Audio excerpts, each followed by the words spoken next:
So the Golden Globe nominations are out, and so begins the ridiculous award season. These awards are junk. I mean, it makes absolutely no sense when you look at the new category, podcasts. How is it that Joe Rogan and Theo Vaughn haven't been nominated? Well, I think there's an answer to that. And the answer has to do with this, which is leaning right. And that's the way this goes. If you've ever watched the Academy Awards, when you hear somebody get up on stage and say anything to the left, they get huge applause. When it goes to the right, they get boos or silence. And it's just the way Hollywood works. And I've been around here for a long time. And that's the way it works. And don't think I'm saying this as somebody who feels snubbed to the right. That's not the case. I'm a registered Democrat. I don't mind saying it because it's public record. So it's not like I have a dog in that fight, but it's ridiculous. How do you not nominate Joe Rogan? Does that make any sense?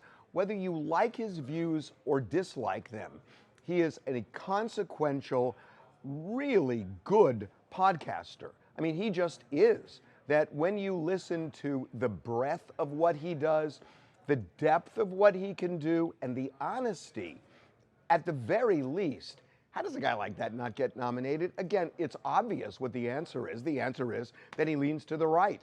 And that's the way all of these awards work.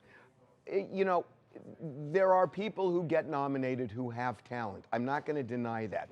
But I just think it's so ridiculous that there are people who put such stock in getting an award and thinking, oh my God, you know, this is the greatest moment of my life. Why? Because you won a popularity contest. Because that's what the Oscars are, that's what the Emmys are, that's what the Golden Globes are, that's what it all is. And it just stuns me how much people care about winning an award that goes up on a shelf.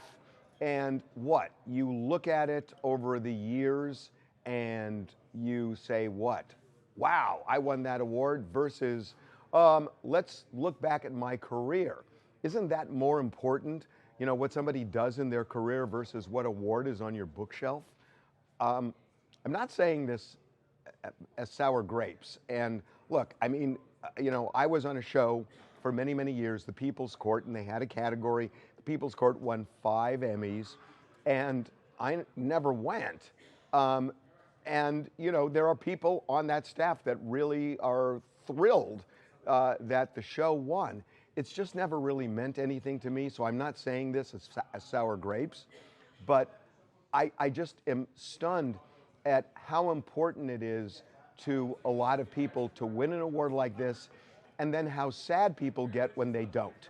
I mean, that's what really gets me. It's like, you know, I was talking to somebody today who didn't win, and you know, my response, or didn't get nominated, and my response was, well, if you had a choice of having a good career or a Golden Globe, which would you take? And which is more meaningful? And which is more satisfying? I mean, I think it's just so obvious. So, look, you know, if people, you know, get off on winning these awards, that's fine.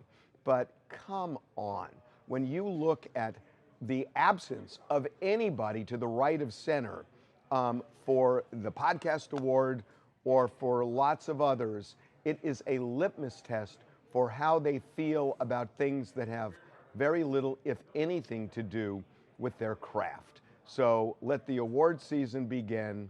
I'm out.